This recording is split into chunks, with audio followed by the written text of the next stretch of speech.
Yeah. Great, okay. Well, welcome. I'm Deb Davis. I'm the facilitator of our Space Coast International Association for Near-Death Studies.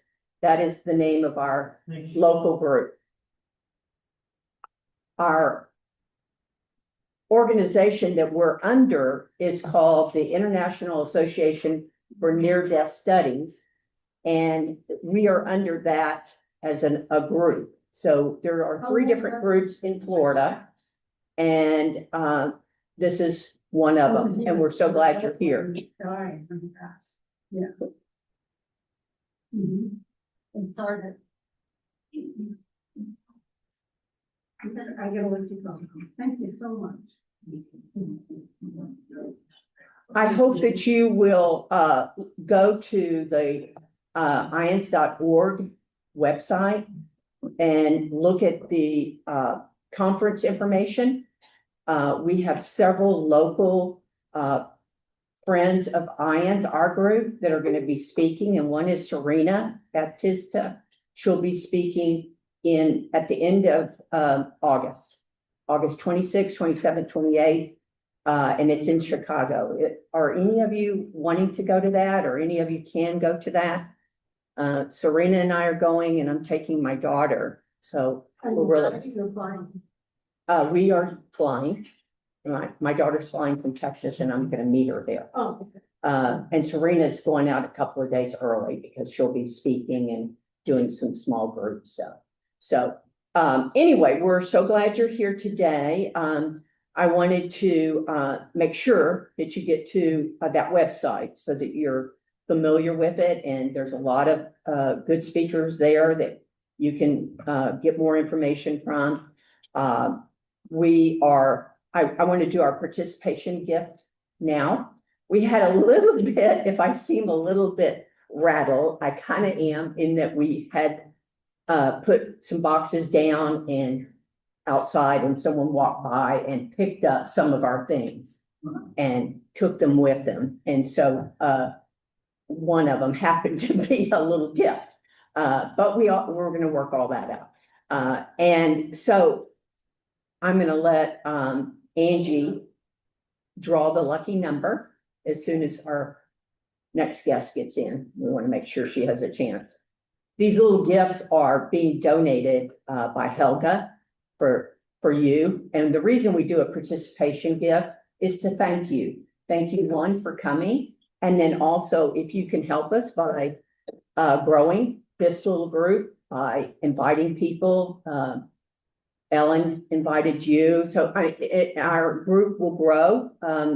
Some days we have some meetings we have up to 20. Most of the time we have 15 to 18. I'm so glad to see you, Judy. Howard will be here. Howard will be here. That's wonderful. Yeah, tell them where you come from. Moorhaven. Moorhaven? The west side of Okeechobee. Right. So The Fort Myers. We are. So there's Howard. We missed you. I have really missed seeing you, and I wondered if that is a drive. They come all the way over, and so I so appreciate them making it when they can. They were real regular for a while, and then I think life gets in our way, and we can't always make these meetings, and I get that. But we're so appreciative of Judy and Howard making it over. Thank you. Thank you. And have safe travels going back home. I admire the fact that you drive all that way. I really do. Yeah, I know I'm not a highway driver at all. So we have some special guests. Come on in. This is my family. So glad to see them here. This is my daughter, Kate, and then she has the twin girls. Millie is the oldest, and then Addie came 4 minutes later, and then Luke. So thank y'all for coming to the meeting today. We're gonna sit back for a few minutes Yeah. and we'll go explore You them. get to take a little goodie bag if you want, maybe, Mama. Take one each. As a heart, don't put anything in your mouth, they're not candies, okay, they're pretty. And Mom, you take those, you so nice, welcome. Oh, don't open them yet. I'm a grandma, can't help it. They have been visiting me this week and it's been a lot of fun, but some of them were under the weather when they first got here, so we didn't get to do all the things that we wanted to do, but we had a lot of painting and they're very good artists and we did a lot of swimming, and so I'm so shocked that they made it. When I left, they were all in bed and taking their naps and having lunch, and so I'm just so happy that they're here. And they're from Texas, yeah. Both of my children, I mentioned my son last month, and he's doing so much better. Thank you for the prayers. And then Kate, and I'm sorry, I don't know why I'm getting so emotional. Kate always says, you don't show very much emotion, but I show it at the worst times. But anyway, I'm so happy to have them here, and my son is doing better. So thank you for all your prayers. And okay, the participation gift. You've got your lucky little number. And maybe, Millie, would you like to help take a little gift to the winner? Okay, so Angie is going to read the number. She's over there, and there's the gift over there. Go to Angie. I know you don't know her. And the number is 353597. anyone? Look at your last three numbers, Angie. The last three numbers, I think, will do it. I think. Oh, you have it. You got it? Yep. All righty. A nice helper. Thank you. Xander was here 1 month. I think you remember my oldest grandson. He loved helping. We'll see if we can get a little job for Luke and Addie. By the time this is over, we'll see. We'll have a little job for them. Thank you, Millie. I appreciate you doing that. Okay. I want to go ahead and let you know about next month. The meeting is going to be on July the 27th, and our local friend of Space Coast SCIANDS, Jerry, is going to be telling his story. And he's got a very good story, very interesting, inspiring.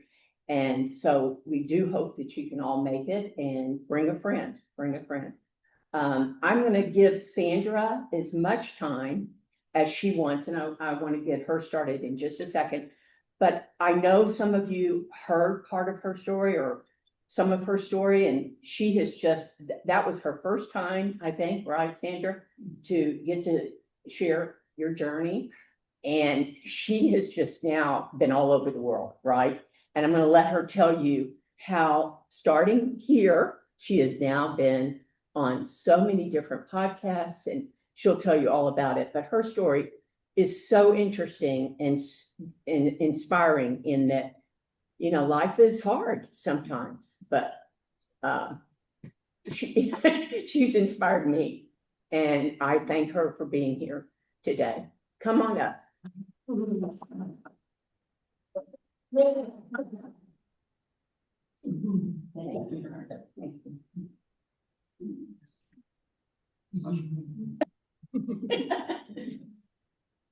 Let me get tuned in here. Yeah. Your turn. Can you all hear me? Yeah. I tend to walk and talk. I can't stand still. It's way I go. So as Deb said, it was 16 months ago, right here, that I gave my first version of A Glimpse of Heaven. I had been and you'll hear I talk about, I took a terrible fall and had broken arms, injured my neck, and I was sitting over here at a radiology office waiting to get an MRI on my neck. And next to it was a lady also with a neck brace on. And I said, just think, when we go to heaven, it won't hurt. She goes, do you believe in heaven? I go, yes, don't you? Well, yes. And she goes back, do you know who's Deb Davis? No, I don't know Deb Davis. Well, she said, she's a SCIANDS here in town. Well, she connected Deb and I have become sisters. And I got brave enough to do my first talk 16 months ago. And what's interesting is it is on the website, so you can see the difference of how I blossomed. God has been so good to me. I just don't know why, but he's wonderful. As of Wednesday, as of today, I've had 9 podcasts. I've had 9 different channels. The total number of views are 138,000 approximately. They go every day up, up, up, up. Over almost 7,000 like it, and over 1,300 have responded. And I respond back to everyone, even the negatives. There's a few negatives. Doesn't bother me because the positive will really go back and say, didn't you see what she said? Didn't you hear what she said? So we are going to start all over from the beginning with a little bit of extra. So again, Deb, thank you for inviting me back to share my story, A Glimpse of Heaven. That's still the story, and that's exactly what I talk about. When you hear the word, oh, by the way, does everyone have a little sack with a heart? Just keep them close by. They're going to be something we're going to work with interactively later on. It's a part of the story, okay? Have you ever wondered, what does heaven look like? Is God real? What does it feel like to die? Who am I going to see in heaven? We wonder about these things, don't we? Everyone wants to go to heaven, but nobody wants to die because we just don't know what's going to happen, right? And it's the dying part that frightens us. In the Bible, on John 3:16, is my earring making noises to you? It is music. John 3:16, for God so loved the world, he gave us one and only son, so that those who believe in him will have everlasting life. Well, that's encouraging. And further on in Romans 10:9, goes on to say, if you declare that Jesus is Lord and believe your heart that God raised him from the dead, then you will be saved. So if you believe in Jesus as your Savior, you will go to heaven. We hope, right? Everyone hopes to go to heaven, and nobody wants to die. You already know that.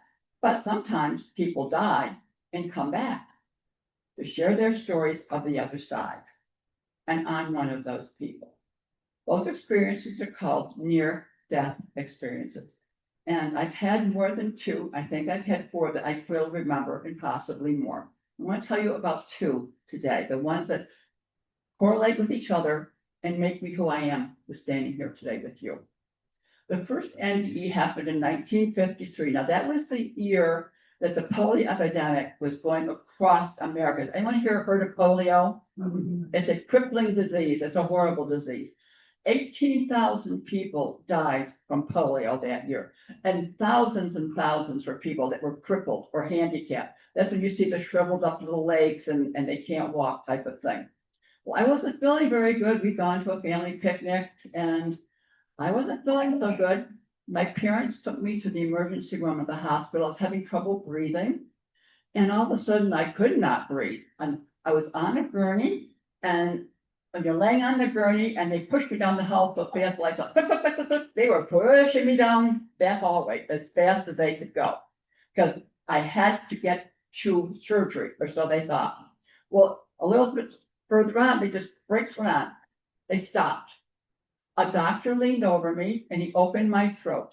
He cut my throat open because I was no longer breathing. I was suffocating. So he opened my throat and put in an artificial breathing apparatus. Keep me alive to get me upstairs to the iron lung. Now, has anyone here seen an iron lung? Has anyone here been in one? The kids will like this. I'm going to show you a picture. It's kind of, you might want to come up. Maybe one of the little girls will come up and take this picture and walk around and show everybody what they look like.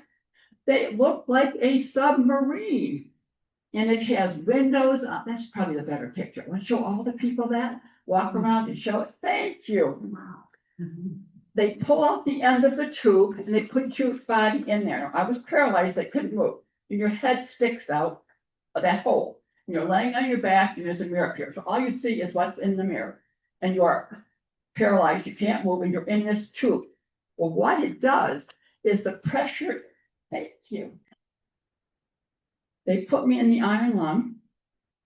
And I remember dawn, but I remember the smell of the room because it was a sterile room.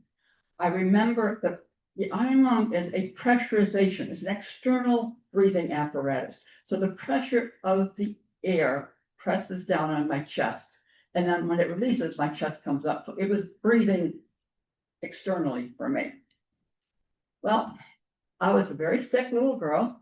I think I went on a Sunday, maybe that, because after the family reunion. Well, on Monday, there were 10 of us children, about your size. 10 of us were so very, very sick with polio. On Friday, there were 8 of us. Friday afternoon, there was 1. Me. They called my mother and said, Mrs. Doyle, you need to come to the hospital. Sandy is at her crisis time, and I think we're going to lose her. They've done everything they could. They had wrapped me in steamed wool. They had done everything they could to save my life, but there was just no more to do. So my mother came on, as a mother will do. And I was laying there in this tube, and I had a cute little pug nose like you did. And I was laying there, and my doctor and my mother and the nurse watched me die, lying in the iron lung. Finally, they went up and just shut off the machine. It didn't need to be doing anything anymore. I had died. And my mother sat there for a while, as a mother would, with her child who was very, very sick, almost pretty soon. And she told me towards the end of her life what had happened. She said, I watched you die, and I stayed in the room, and your little pink nose, the color went out of your face, and you became very ashen. He said, all of a sudden I heard plunk, plunk, a noise. What was it? It was me kicking the side of the iron lung. I was back. I was alive. I was back. How about that? Pretty good, huh? Okay. So they ran and got the doctor and turned on the iron lung. And after quite a bit of rehab, it did do a job on my body. They had to repair. Now, I had spinal bulbar. There's 2 types of polio. There's a crippler or the killer. I had the killer brand. It did weaken my leg a little bit, but I had the killer brand that affects the cerebellum.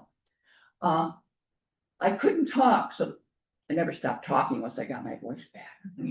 But they had to, I still had the airway there. But I got physical therapy, and it's like, think of you're moving your finger, Sandy.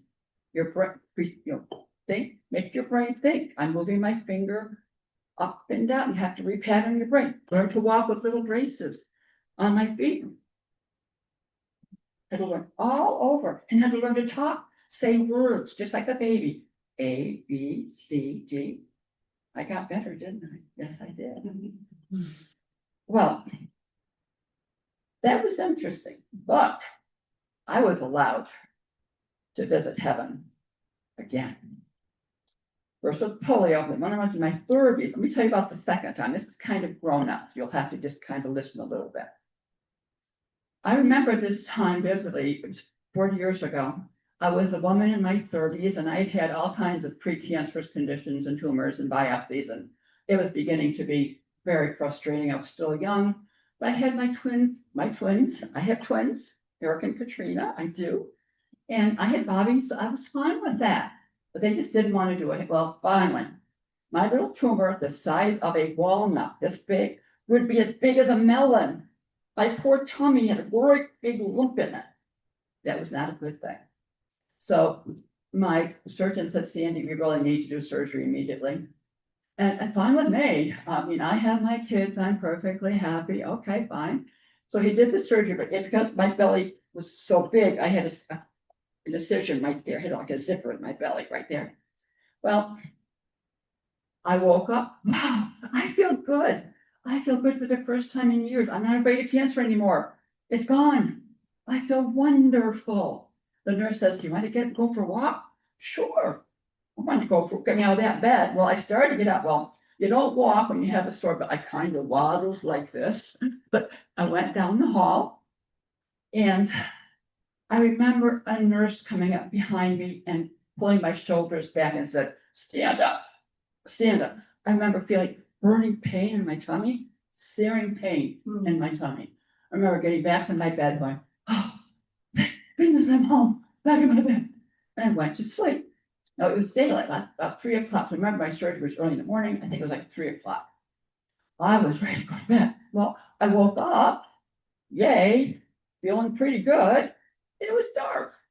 Well, I thought, uh-oh, I feel wet. Now, what happens when you feel wet when you're in bed? You think, oh, uh-oh, I wet the bed. Well, I thought, oh, this is embarrassing, but I wet the bed. So I said to my roommate, please turn on the light and call a nurse. I think I wet the bed. Well, when the lights went on, all I heard were her screams and my screams. All we saw was the color red.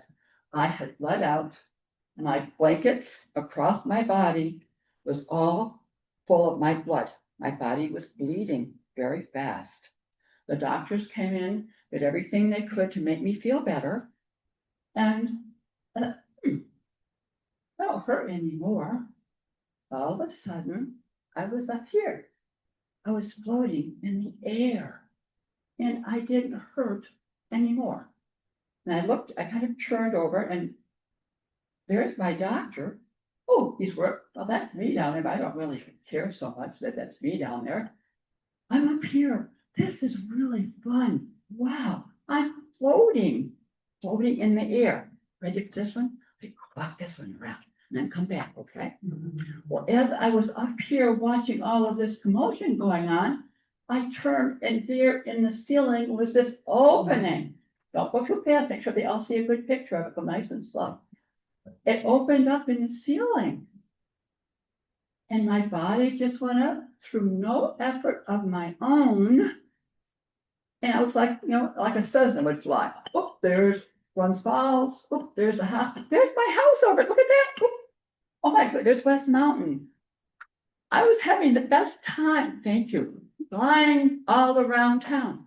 Well, I thought, oh, this is wonderful. I like being in play. I like looking around and everything. There's Lake George and there's the Hudson River. All of a sudden, whoop, up a little bit higher.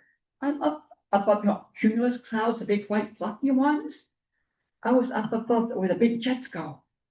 I was up here above the cumulus clouds. I thought, whoa, where am I going? Oh, this is kind of exciting. I was just floating. I didn't hurt. And all of a sudden, I went back. You ready to do another one? Go really slow with this one. That's a special one. I started going faster and faster and faster, accelerating through space. Now, some NDEers talk about going down a black tunnel, a white tunnel, a light. I went through stars. I saw planets. It was as close to that as I could find a picture of it. That was amazing. Well, I don't know how long I was up there. I was enjoying it. This is exciting. I was not afraid. This is wonderful. Then all of a sudden, in the distance, okay, little helper, we've got enough. Isn't it wonderful having a helper? If I ever do a show, she has to go with me. Galaxies the way it was, I saw kind of a light on the horizon, and I started to slow down a little bit. Slow down and slow down. Well, I could see like a city, a crystal city that just glowed and sparkled, and there was an enclosure around. I didn't see it as a fence, like an enclosure to keep the garden in it. And as I came closer and closer, I kind of like, I guess you say landed. I'm in the garden, I'm landed, right? But we always wonder, who are we going to see when we go to heaven, don't we? Well, I thought it would be my brother Bill. My brother Bill. He was 17 when he was killed by a train. Now thank you very much. A little while yet with this one. I had felt my brother Bill a couple times, and a couple times he scared me because the first time he touched my face and I jumped and I didn't realize it was what it was, but it was Billy. And I always felt good about that. And he liked to ride in my sports car with me. And I'd be zipping up the Northway, and the air got cold and it was Billy. And sometimes my friends he liked to mess with my friends. He goes, okay, Sandy, what's going on in the car? Say hi to Bill, he's riding with us, or say hi to Bill, he's with us. And it was so true. My husband, Mark, and I, previous husband, Mark, and I were going to church on Christmas Eve with my 3 children. And all of a sudden he pulled the band over, he says, Sandy, what's going on? He said, I think Billy is saying goodbye. He said, the band had turned about 40 degrees colder. He said, I had the most profound sense of sadness. I said, he's saying goodbye. It's Billy saying goodbye. He's gone on to do something else. I figured, I guess he thought Mark was here now and he had other things to do.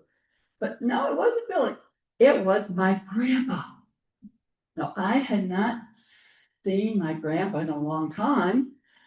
He died when he was in his late 50s. He had a circulatory problem with his legs, and they had taken off one of his legs. And he died so quickly, I didn't get a chance to get to the hospital to see him because they said, we're going to take off the next leg tomorrow. And I apparently said, no, I'm not going to. And he just went. Well, he was younger, like I remember him being healthy, and he had 2 legs. He was whole. I thought, well, that is, so I said, Grandpa, thank you so much. He always treated me special.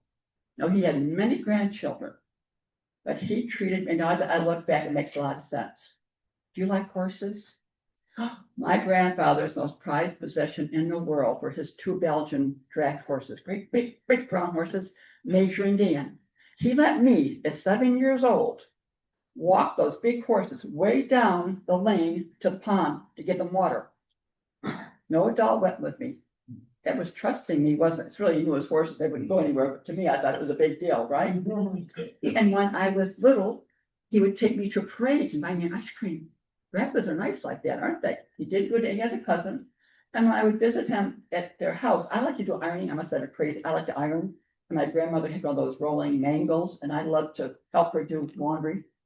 Crazy kid, I know, but I liked it. She made the best pancakes in the world and the best raised yeast rolls. I got to eat really good, so that was okay. And then Grandpa would bring out his Whitman's chocolate box. Afterward, at family reunions later, I mentioned it, and my aunt said, I don't like you, Sandy. My father never shared his chocolates with me. I said, okay, sorry about that. Well, anyway, I just felt so happy with him and so relaxed with him. He said, well, we need to go in. Well, okay, so we went through this wall, and it wasn't a wall to keep people out. It's just kind of holding everything together. And it was an archway. And I remember walking through, and I could see the flowers of every color imaginable. I would think that all of the fragrances would make a horrible too much. Oh, it's like perfume. It's wonderful. It was beautiful. Well, I wanted to touch everything. The leaves seemed to sparkle. Everything seemed to have an extra life, very aware, very alive. Everything was. I could hear the fountains going tinkle, tinkle, tinkle. I could hear the birds chirping. I heard music, but I didn't hear any people. And I wanted to just touch. Oh, I was so excited. I wanted to see everything. It was beautiful. I was so excited and so happy with Grandpa. He said, Sandy, we have to go along. So he had a long colonnade, just tall columns and a long path. And he took me along this colonnade into another courtyard. Well, we got into the other courtyard, and he walked up to the doorway. And he said, Sandy, you have to go in alone. Oh, I didn't want to go in alone. I was afraid. I was very afraid. I did not want to go alone. He said, Sandy, you have to. I can't go with you. So I stepped in very, very cautiously. And in this room was a bright, bright light. And in the center, there was I remember, an ornate table or desk and a very bright entity that emitted energy and light and emotion. And I heard the words, don't be afraid. And I wasn't. He said, come here. A little bit afraid. I walked up. Don't be afraid. Okay. And he said, I gave you a second life, Sandy. What have you done with that life? Because remember, I died when I had polio. You let me come back. What of value have I done with my life? What special things have I done with my life? And I thought, well, I was a mom. I thought that was pretty special, but I've done all these different things. And I really made a difference. I was always feeling guilty about being the sole survivor. I was the only little girl that lives, child. I was nervous about that. And I just didn't. I felt so ashamed. I had the 3 children I wanted to go back home to. I figured I'd be a better parent than their dad. He wasn't very, I didn't think a good parent. And I said, I know I could have stayed in heaven. Please let me go back. And zip, I was back in my body in the hospital. Oh, did I hurt? And there was infusion to get me back. Dr. O'Keefe said, Sandy, I've never seen a human lose as much blood as you did and still survive. Here I am. He called me his miracle lady. We stayed friends all this time. He and I share the same birthday. It's kind of fun. You know, I was extremely surprised to go to heaven.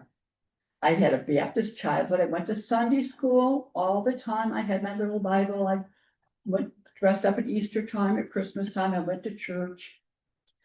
My Methodist adulthood, I went to the Methodist. I didn't, the Baptist church, I like to sing and dance, and you weren't supposed to sing and dance back then, and that's not gonna work for me, so. Methodist church, you can sing. I knew the 10 Commandments, and I knew that God forgave sinners, but see, I never expected He'd forgive me. This is very important. 2 years earlier, I had committed a sin I thought was unforgivable.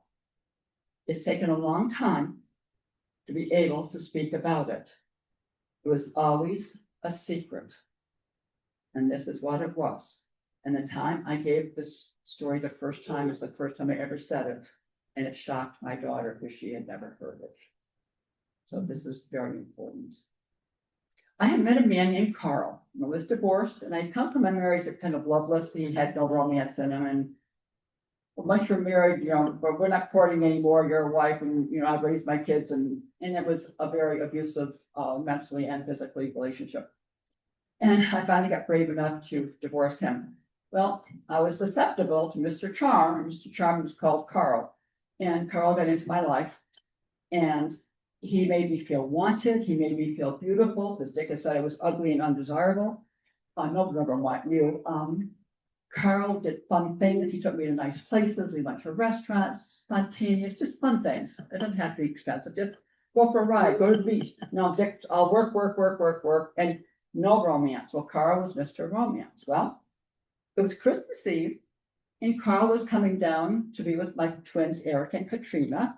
I get a boy-girl set. And Bobby and me. I was excited because I was alone. My family had disowned me. So I had no one in my life except Carl and my kids. Well, he came in with gifts for Katrina and Bob and Eric and myself, and that was nice. And we sat in the living room with that. And then he said, let's go in the dining room. There's something special I want to tell you. Well, I was expecting that diamond ring because we're going to be married on Valentine's Day, right? I was excited about that. He said, well, I have a surprise for you. I thought, well, you tell me your surprise first, I said. You see, I was pregnant. Carl had 2 adult children who were adopted. He had no children of his own. I thought he'd be happy about this baby. I thought he'd love me. He was looking for a happy life with me. I was going to tell him about it at Christmas. But he told me his surprise first. I like you. You like me? I think I love you. You think you love me? Well, I can't handle raising teens again. That I know. So we need to stop seeing each other. Stop seeing, like, now? Yeah, now. Now? I was in shock. Absolutely devastated. He got up and left. I sat there, I don't know for how long. The kids were playing with their toys in the living room. I got up and I sent the kids, I kept a happy face. I don't want my kids' Christmas to be spoiled. I didn't want them to know how I felt. And I went to my room, and Kleenexes wouldn't work. I took a washcloth and I cried into a washcloth into my pillow. I've never cried so much in my life. I've never felt so ashamed, so dirty, so stupid. Every bad word you can think about yourself, I was feeling that way about myself. And I love my kids. I thought I'm not much of a good mother to them. Look what I've done with this blouse, and look what I've done, and what on earth am I going to do with a baby? I'm hardly surviving taking care of my kids. We want to be married. He was an executive. We wouldn't have enough money to have a life together. Oh my gosh, what am I going to do? Well, I made the worst decision of my life. I decided that my life would end that night. And I took enough pills to end it. And I intended to end it. It wasn't a cry, it was, I'm gonna do it. I just hated myself, hated everything about myself. I woke up the next morning. I thought, ah! I think surprised I woke up and I was in such pain. And I don't want any great detail that I miscarried on Christmas morning. You don't need to go into any more detail about that. I felt really bad about myself. I did get well and I got my life together. Well, as I started to get my life together, I thought, well, God, there's got to be something going on here, you know? What am I going to do? Well, I thought, Carl's gone. Well, no, Carl wasn't gone. He turned out to be a stalker. A stalker is someone who follows you around, whether you want them to or not. Well, 2 years later, I was assistant mayor in the city of Glens Falls, and our office was here, and had a great big glass wall into the lobby. And he would come and sit as close as Bob is sitting to me right now, staring at me. I said, "Bob, staring at me through the window." Wanting me to come out. No, I'm not going to go out because I must. One day, Chief Duggan came up. "Sandy, what's the matter with you? Where's my smiley girl?" "Yeah, man out there." And I told him about the story. "Don't worry about it." He went out. Carl was escorted from the building, and there was an order where he could not enter City Hall. I'm there. Good, he's gone, right? Oh, no. Another year later, had gone back to college, and I was studying at Apple Annie's, our local pub, having a drink with my, and he walks like at 9 o'clock. What's he doing in Glens Falls at 9 o'clock at night when he lives 40 miles north of here? I thought, well, what are you doing here? I don't want to see you. And I kind of ignored him. In walked his wife, Barbara. He had married the woman that he was seeing the same time he was seeing me. Obviously, he was cheating on her because she was looking for him and she found him in Apple Annie's. She looked, I said, "Barbara, I had nothing to do with this. Believe me, I want nothing to do with Carl." And she made him leave. I thought, it's over, right? 2 years later, it was me married. Mark and I were married, and we lived in a little community where the little grocery store was just up the street. And I walked up the street to get some milk for breakfast for my kids. And you feel a car come up behind you. And this car come up behind me. Carl got out of the car. Now here I am alone on the street with nobody. What is he going to do? What am I going to do? He goes, "I love you. I miss you. I want you in my life." I go, "Never, never, never. Get away from me. Get away from me." Finally, I said, I need to tell him the truth because he had never heard about the baby, of course, because I just ignored him. I said, "No, you didn't want me. Remember that Christmas when you had something special to tell me? You said you had to leave me. Well, my something special was I was carrying your baby 3 months. That baby died, and I almost did, and you're not worth it. You're garbage. Get out of my life and get away from me. I never want to see you again." And after that day, I never saw him again. Fine. I was always kind of looking to, no. Well, the important fact was that came 2 years after that terrible night. I had to realize I've got to do something special. I've got to get my act together. So I started reading. I did the Moody books and all the different books on different things and retreats and opening my heart. What does God want me to do? Listen to God. Well, I'm not hearing anything. Well, I like retreats because when you go on a retreat, you go away, no televisions, no phones. Back then, they didn't have phones then, cell phones back then. And it's quiet. It's in the mountains and you study something of value. You're focused on yourself. And great. I've done a couple of those. So this was one special one. I want to tell you about that one. This was in the Adirondacks. So I'm from upstate New York, the Adirondack Mountains, the Lake George region. In Sky Farm, has anyone ever been to Sky Farm? It's a well-known retreat facility. It's lovely. It's halfway up a mountain. So you're driving, it's raining. And if you drive up, the clouds are kind of suspended over the big lodge and you could see it. And it was drizzling rain. It was really quite kind of emerging from the clouds. It was beautiful.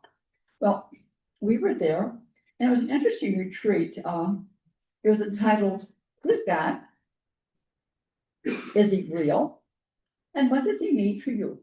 Well, I thought, that's great. I know the answers to all of that. This is going to be a piece of cake, I thought. Well, the other members were 19 other members of my church. Now, we were not the facilitators. Even my pastor and all of my friends were participants. Clayton was on the same level as a participant as I was, right? Normally I drive, but I had to be in control. I'm an A personality, but I didn't that day. There's a reason why. Nothing was coincidental. Well, we had our lunch, our dinner, lovely time. We went into the study room like this. They handed out tablets and they handed out pencils and a piece of paper that says all the questions we were supposed to study. Fine with me. Most of the others had their rain gear, so off they went outside into the drizzle. It was a gentle drizzle, still it was a drizzle, right? Problem, I don't care. I'm gonna go sit by that fireplace. Big, beautiful fireplace, big soft chair. What felt so good? I sit there and all of a sudden I start to look down, I start to read. Oh, I don't like this. I don't feel right. Something's wrong. I'm getting very nervous. My hands are going like this. When I get nervous, I do this. I start to grip my teeth. No, I don't want to be here. Why? What is the matter with you, Sam? What is the matter with you? Why are you getting upset? Why? When I get afraid, I run. Some people, I'm a runner. Well, for whatever reason, I didn't want to be there. I got up, I threw the tablet, not very nice, I threw the tablet on the floor and I ran out through the double doors, wonk, right out through the double doors, up into the woods, wonk. It was a circular driveway around a pine grove. It was raining. And I started to run and go, oh, I feel stupid, there's my friends, and here I am standing in the rain with no rain gear on. I want to go home. Now home is 50 miles away. I was going to run home. If they hadn't stopped me, I think I would have tried to run home. I would have run down the mountain. I didn't know what to do. What is happening to me? So they were right there. I was here and I backed up. I think I kind of backed into a tall stump a little bit. And I remember, and it was raining around me, but not on me, but I don't care about that. What am I doing? Why am I here? So I go, dear God, why am I here? I don't understand. I am so lost. Why am I here? I put my hands up and I look, whoops. I was enshrouded in the most beautiful, soft, white light, like a searchlight coming down. And I felt like I was wrapped in a white, fluffy blanket, safe and happy and loved like never before in my life. Oh, this can't be happening. I saw my friends that distance away like you are, right? Here I am, wrapped in this beautiful light. And then I heard the voice, don't be afraid. Same voice. This is exactly where you're supposed to be. This is the beginning. Wow, talk about validation of what I'm doing in my life. And I held on to that feeling because it felt so good for, I don't know for how long, for a little while. And I went back into the lodge. Remember, it's a silent retreat. It's a silent retreat, no talking. So you couldn't talk to each other. I think I forgot to tell you that. It's a silent retreat, no talk. I walked in, crawled into my bunk. I had the best night's sleep I had in my whole life, I swear. Well, the next morning, 8 o'clock, I go out to have breakfast. And they were all, what happened? What happened? I must have dreamt it, right? I could not possibly have done this. This could not have happened to me. I'm just an everyday girl from New York State. Nothing special. I'm not a saint. I'm not a this. I'm not a. Why? So I said to I figured pastor would tell me the truth, right? I said to Clayton, Reverend Burgess, what did you see? He said, Sandy, you were in a column of light and you glowed. So I said to Shirley, to Sam, to Ruth, they all saw me in the light, not getting rained on. They were getting rained on. I did not get rained on. They said, and you glowed. Oh, that's amazing, right? So I said, well, did you hear any words? No, they hadn't heard any words. Well, Clayton doesn't usually share his pulpit. He said, it was Easter Sunday the next morning. Would you please go to the pulpit and tell the story. Now, I would tell the story 20 years after that about the polio NDE and this, but none of the rest. All the rest of the story that you've heard today has been a secret I have kept in my heart until a year, 16 months ago, when I first started to write this. Well, I still wanted to find that direction. And I'm a person who likes to have visuals. I think you're going to have fun with this one, right? I was dealing with such emotional up and downs that I was diagnosed as having borderline personality disorder. And I gave it the name of the purple dragon because I couldn't get it off my back. There's a purple dragon pin. Notice it's going down, not up. I'll look for this when she comes back. It was a very difficult time for my children. I was a witch. I had no self-confidence. I was still trying to be a single mother. I was still trying to survive the guilt I felt for polio, the guilt I felt for the baby, all of these things. Well, I was fortunate to be able to have psychiatric help. Well, Dr. Charles Menzel was my doctor, and I'll tell you, I talked to Bob, I gotta find him. If he's still alive, you've got to know what he's done, because this is what he has created. This woman here today that goes around the world talking to people about what's happening in her life, because he gave me the voice and the courage to do it. I learned to reduce my pain and misery by learning how to change my emotions and behaviors. I tried to make my life worth living. For the first time, I saw my past had the power to undo me, and I was not going to let that happen anymore. I let go of the past. I focused on the present. I either had to slay that beast or she was going to get me, and I decided to slay her. The doctors discovered I had a chemical imbalance in my brain, which really very simply handled with a low-dose medication. So now I'm kind of relaxed and cool, and nothing really rattles me for the last, Bob never wants to see me like that, but for the last 30 years, I'm fine. Well, one of my sessions, still trying to get my life together a little bit further, Dr. Bryan said, I want you a group of 10 in a circle. Thank you. He won't go back in the egg very well, but he's never going to get on our back again because he's a bad dragon. The bad dragon has to go away because he's not going to hurt anybody. Tell me he's a bad dragon. No more hurt Sandra. No more hurt Sandra, right? No more. Go away. Go away. Put him in there. Isn't going to hurt anybody again. You want to hold on to him? Don't let him out.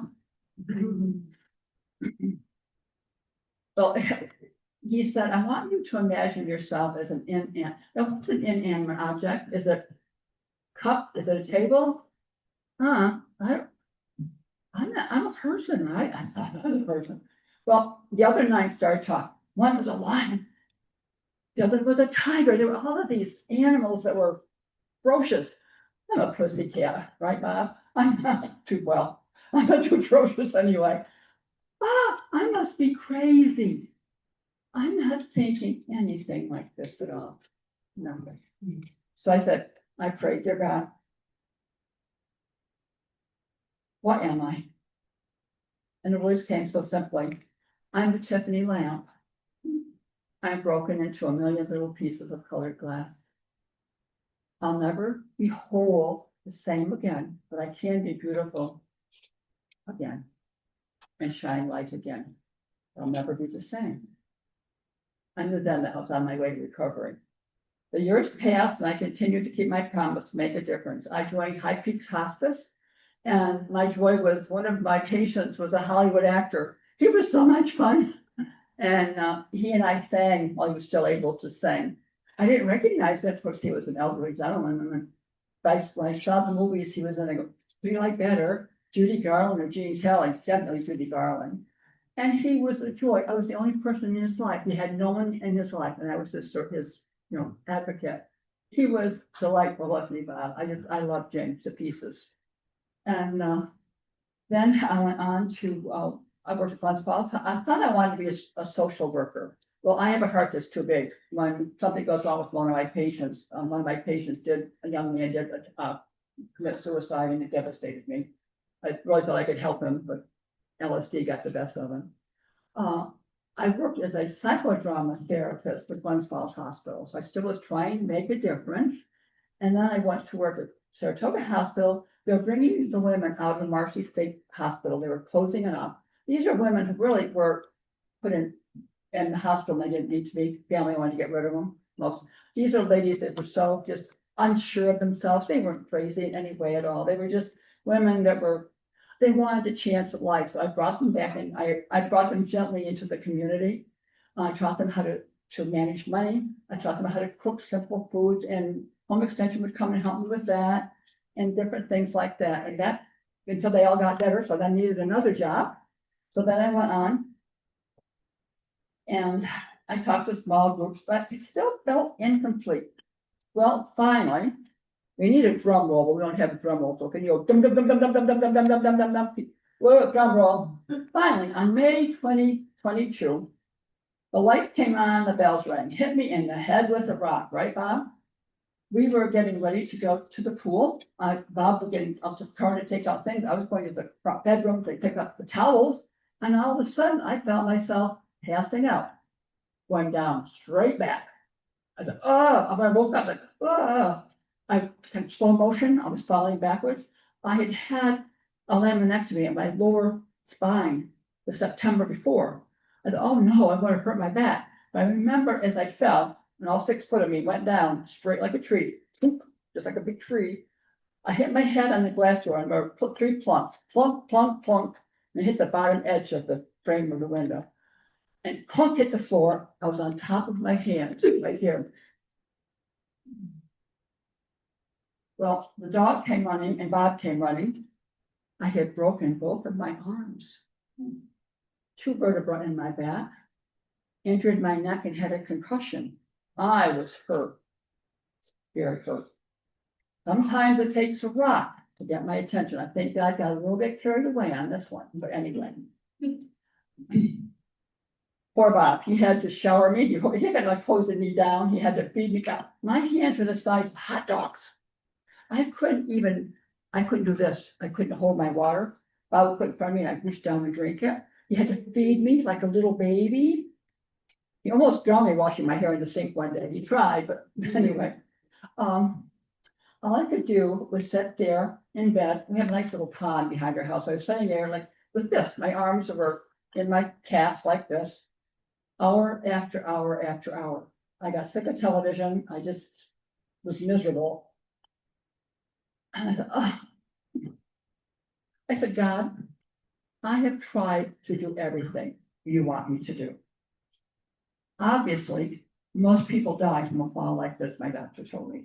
I didn't, but Leslie, you're not done yet. Will you please tell me what you want me to do? Because this is beginning to hurt.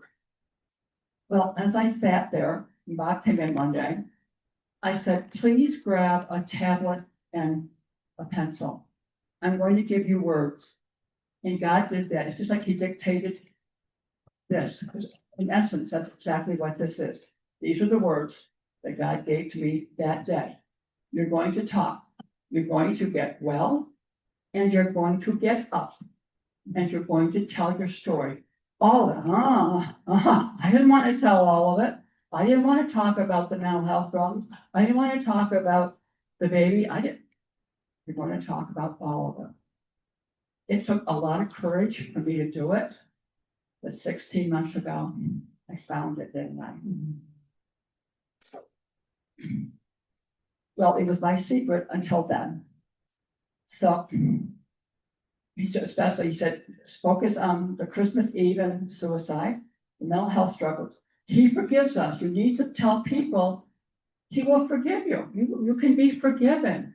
No matter what you do, if you go to him, he can forgive you. He loves us. Oh, does he ever love us? Oh my gosh.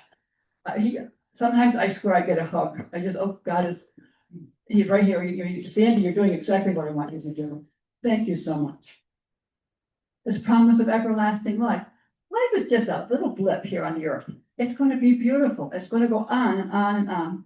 Well, since my NDE, many NDE folks you'll hear come back, and as we know, some of our friends have these wonderful skills. They come back from having had NDEs or out-of-body experiences or type of things. Well, I came back far more intuitive and perceptive than I was before.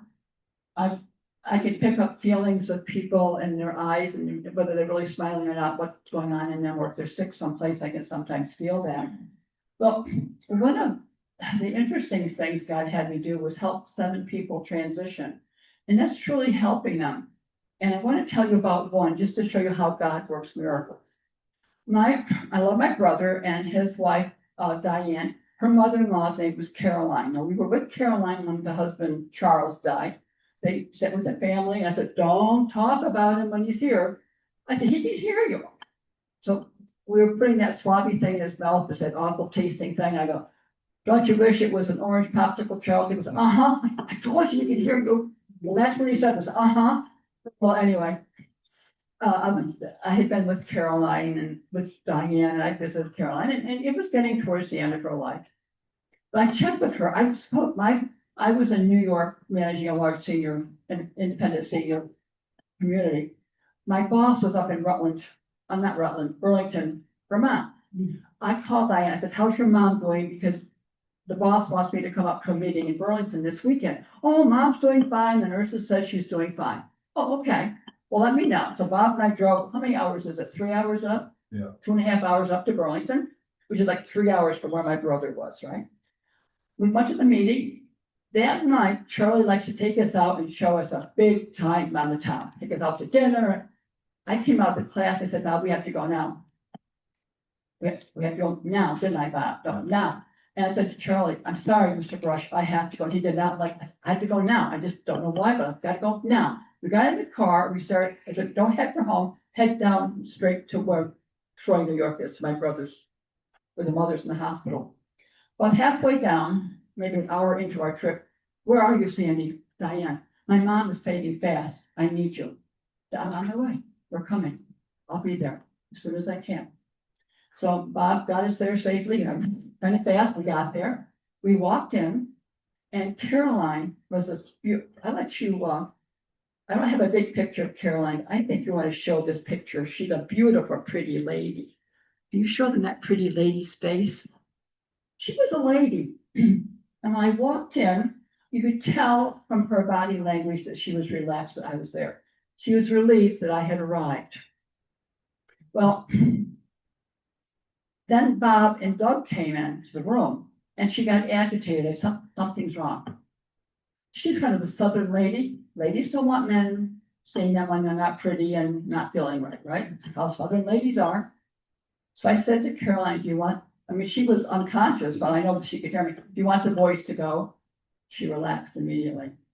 I literally crawled into bed with that lady because I wanted to hold her. She's already in the fetal position on her side. She had all the signs of impending death, but she was struggling. She was fighting. So I kind of crawled into bed, and her little head was right here in my arm. And I said to Diane, come close, the daughter. I said, Diane, we need to tell mom it's okay to go. I said, that's what mom. You've got to tell mom it's okay. She's struggling to stay alive because of you. She won't go. I can't do it. I can't, Diane, you've got to do it. I can't do it. So I reached around and kind of made a big circle with my arms around, thank you, sweetheart, Caroline and my sister-in-law. I said, know that I love Diane. We'll take care of her. Charles has waited 4 years for you now. It's okay to go. And she relaxed. She was so relaxed in my arms. And her breathing got slower and slower. And then she started huffing puff. Well, many of us don't remember dying before. Dying is kind of a new experience usually. And it's scary the first time. And many people, as they pass their huff and puff, they're afraid. So I said, it's okay, it's okay. This is what's going to happen. And I told her, as I was holding her, this is going to happen next. And this is going to happen. And she's calmed down. She's laying in my arm. This is going to happen. And she listened. This is going to happen. And she breathed. This is going to happen. And she opened her eyes and she gave me the most beautiful smile. One more breath. She was gone. Praise God. Had I not gotten there when I did, she would have struggled. This happened more than once. The coincidences of what made us move as quickly as we did. It's just amazing what you can learn about each other. I'm losing my voice. Give me just a minute.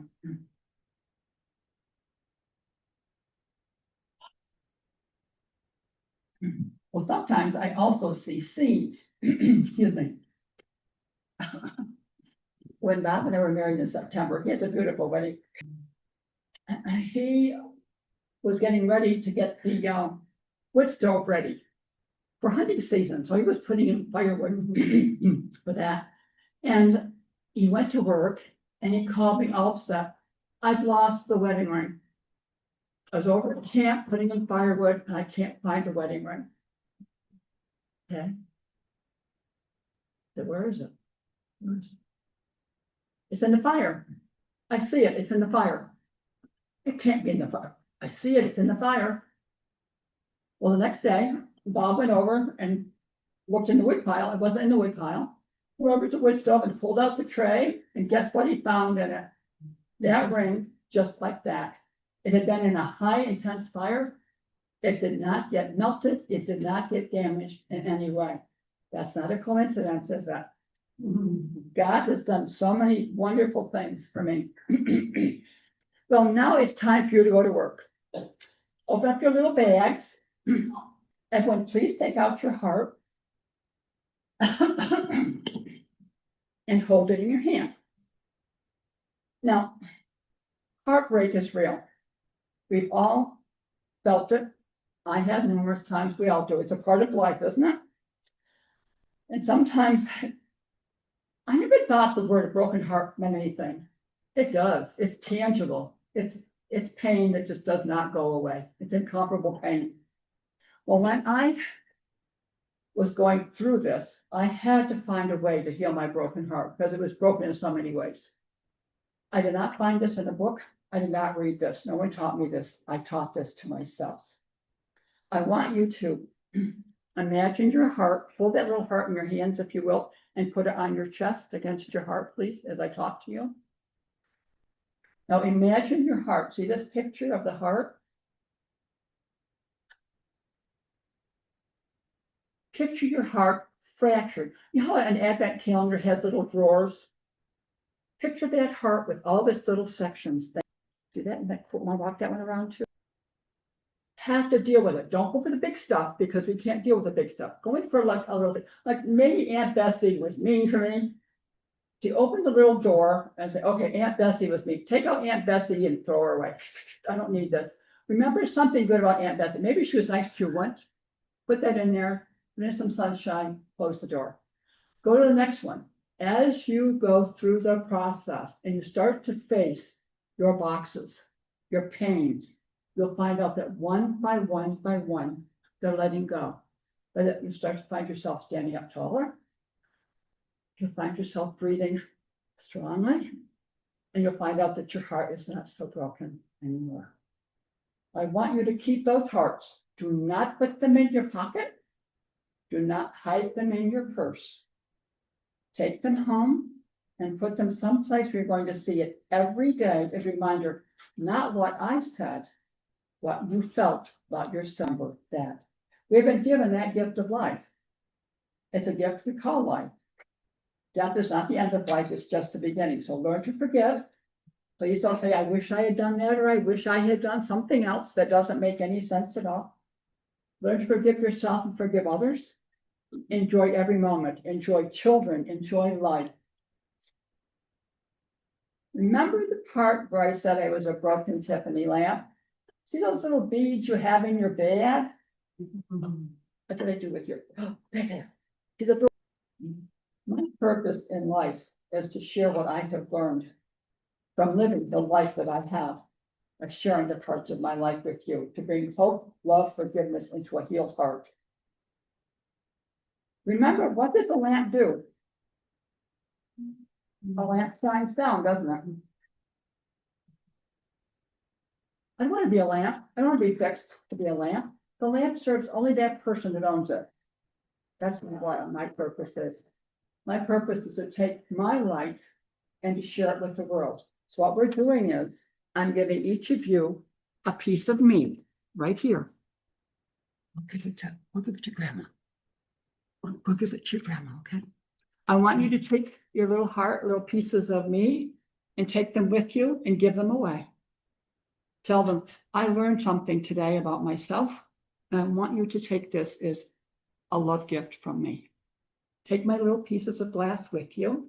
You can take these to anybody that you want. Want to take one to mommy? Take mommy the gold one. Take that to mommy and take one to sister and one to brother. Okay, there you go. A Tiffany laughed. I'm still valuable. I think I'm invaluable because I'm not stationary. And my words and my voice are now going around the world. I'm not afraid to stand up and say, I have made mistakes. I have made terrible mistakes.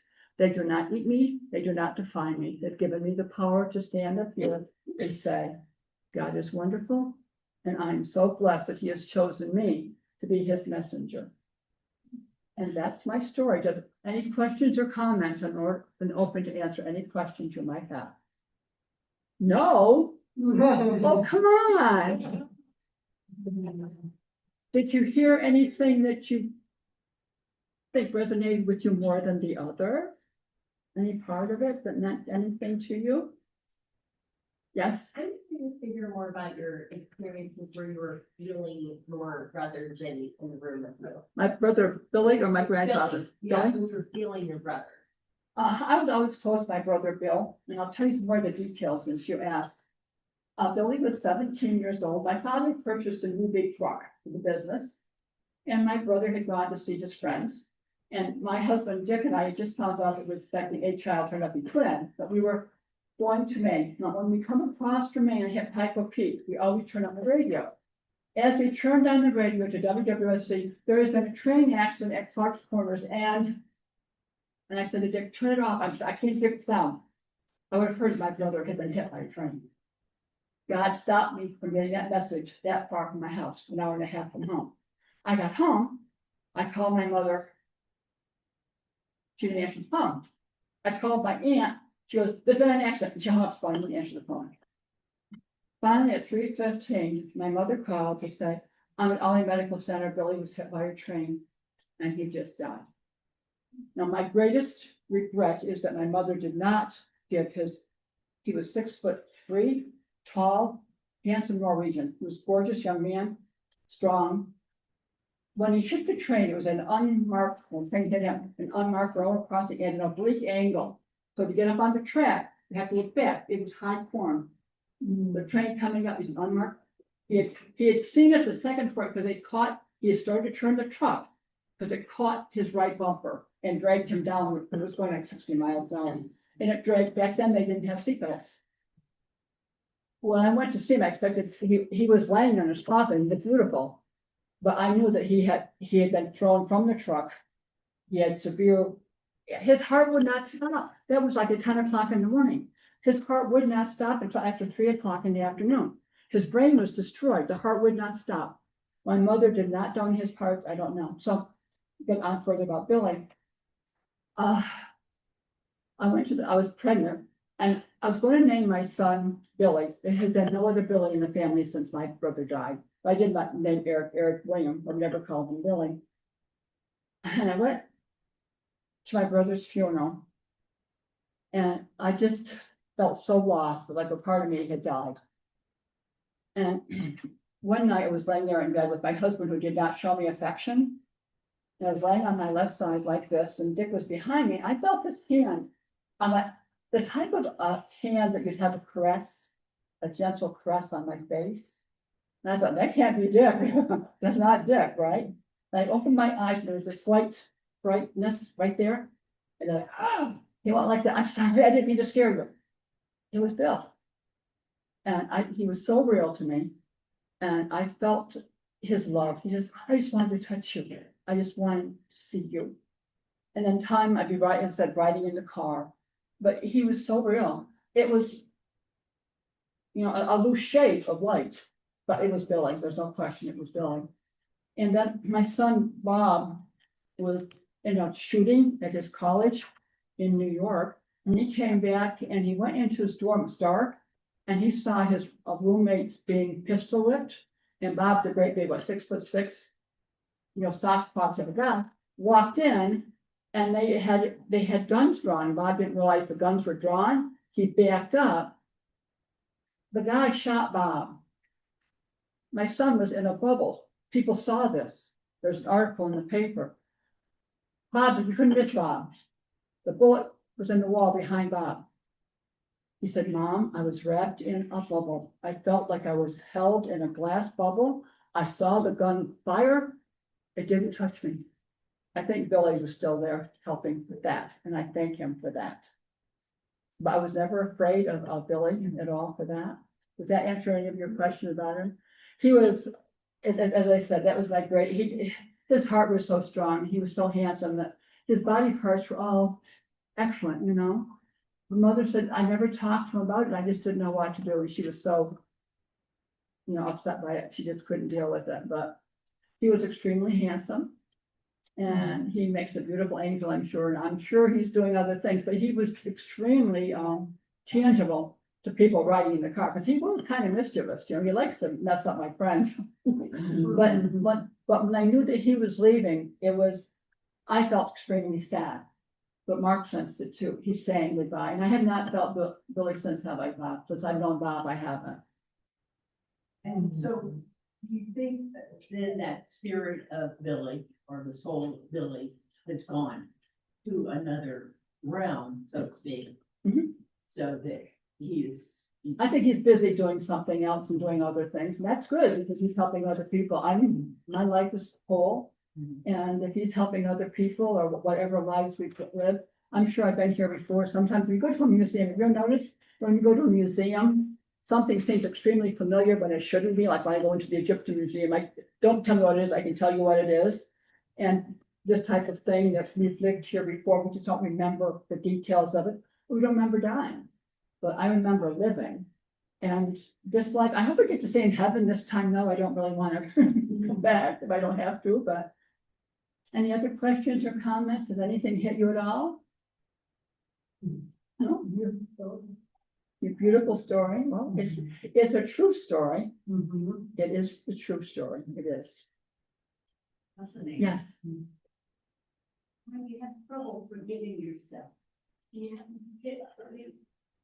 Forgiving myself, it was very, very hard. I had to try to remember, have I done anything good? And that I had to focus on God loves me, but God forgave me long before I forgave myself. The baby was the hardest thing to let go of, that, you know, an unborn child. I had to work on that and I tried to do good things. I think I tried to make up for it by doing the things with hospice and by being a Sunday school teacher and by talking to groups of widows and widowers, but not really telling any more than just the 2 NDEs. But that I was trying to make it right and to feel better about myself. It took a long time, a very long time. Sometimes you have to hug yourself, and I don't think it's our nature. If you need a hug, I'll give you one, because my hugs help sometimes, don't they, Deb? That sometimes we just need a hug, and thank God has given me the grace of giving me a healing hug or healing hand on occasion for special people. You know that, don't you? You never outgrow your need for hugs. Pardon me? You never outgrow your need for hugs. You never outgrow your, no, never outgrow that. And next month, I'm gonna speak at the Spiritual Church again, 3rd time, right? They keep bringing me back. Well, I thank you all so much for being here. If you have any questions, I welcome your calling me. I welcome your writing to my messenger. I will respond to you. I will respond to anything that you have to say. Thank you.